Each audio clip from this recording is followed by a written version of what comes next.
ಎಲ್ರಿಗೂ ನಮಸ್ಕಾರ.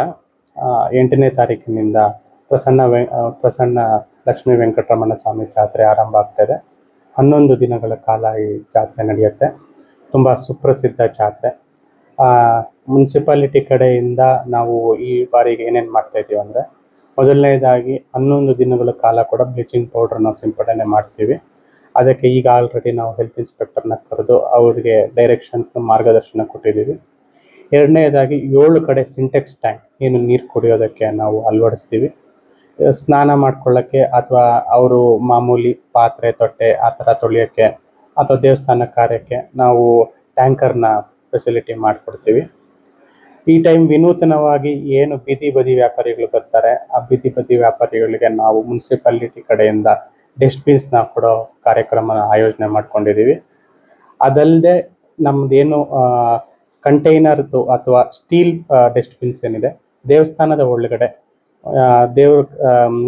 ಒಳಗಡೆ ಪ್ಲಾಸ್ಟಿಕ್ ವೇಸ್ಟ್ನ ಮತ್ತು ಈ ತರಕಾರಿ ಅಥವಾ ನಮ್ಮ ದೇವರಿಗೇನು ನಾವು ಸಮರ್ಪಣೆ ಮಾಡಿರ್ತೀವಿ, ತೆಂಗಿನಕಾಯಿ ಆಗಿರ್ಬೋದು, ಹೂವಾಗಿರ್ಬೋದು, ಅದು ಸಪ್ರೇಟ್ ಮಾಡೋದಕ್ಕೆ ನಾವು 4 ಕಡೆ ಡಸ್ಟ್ಬಿನ್ಸು ಇಡೋಕ್ಕೆ ಆಯೋಜನೆ ಮಾಡ್ಕೊಂಡಿದ್ದೀವಿ.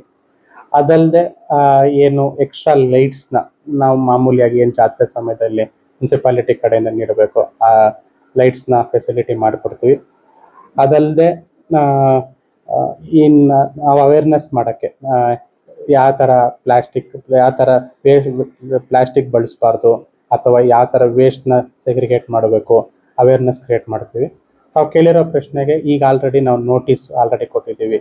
ಏನು ಆ ದಾರಿ ಮಧ್ಯದಲ್ಲಿ ರಾಜ ಬೀದಿಗಳಲ್ಲಾಗಿರ್ಬೋದು, ಸುತ್ತಮುತ್ತ ಆಗಿರ್ಬೋದು, ಪ್ರಾಣಿ ವಧೆ ಮಾಡುವಂಥದ್ದು ಅಥವಾ ಚಿಕನ್ ಮಾರಾಟ ಮಾಡೋದು ಅಥವಾ ಮಟನ್ ಮಾರಾಟ ಮಾಡೋದು, ಅದಕ್ಕೆ ಕಂಪ್ಲೀಟಾಗಿ ನಾವು ನಿಷಿದ್ಧ ಮಾಡಿದ್ದೀವಿ. ತಮ್ಮ ಚಾನಲ್ ಮುಖಾಂತರ ನಾನು ಇನ್ನೊಂದು ಹೇಳೋದೇನೆಂದರೆ, ಏನು ಹೊರಗಡೆಯಿಂದ ಬರ್ತಾರೆ ಅವರಿಗೆ ಯಾವುದೇ ಕಾರಣಕ್ಕೂ ಯಾರು ಮುನ್ಸಿಪಾಲಿಟಿ ಹೆಸರು ಹೇಳ್ಕೊಂಡು ದುಡ್ಡು ವಸೂಲಿ ಮಾಡಿಕೊಡೋದು. ನಾವು ಯಾರಿಗೆ ಗುತ್ತಿಗೆ ಆಗಲಿ ಉಪಗುತ್ತಿಗೆ ಆಗಲಿ ವಸೂಲಿ ಮಾಡೋಕ್ಕೆ ನಾವು ನೀಡಿರೋದಿಲ್ಲ.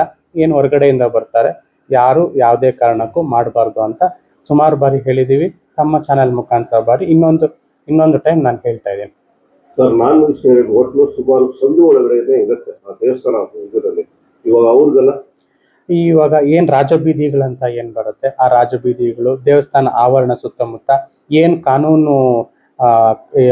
ಕಾನೂನು ಇದೆ, ದೇವಸ್ಥಾನ ಸುತ್ತಮುತ್ತ ಇಂತಿಷ್ಟು ಮೀಟ್ರ್ ಅಂತ, ಆ ಇಂತಿಷ್ಟು ಮೀಟ್ರ್ ಒಳಗಡೆ ನಾವು ಯಾವುದೇ ಕಾರಣಕ್ಕೂ ನಾವು ಅವಕಾಶ ಕೊಡೋದಿಲ್ಲ. ಇನ್ನೊಂದು ಮಧ್ಯಾಹ್ನದ ಒಳಗಡೆ ಎಲ್ಲ ನಾನ್ ವೆಜ್ ಅಂಗಡಿಗಳಿಗೆ ನಮ್ಮ ನೋಟಿಸು ತಲುಪುತ್ತೆ.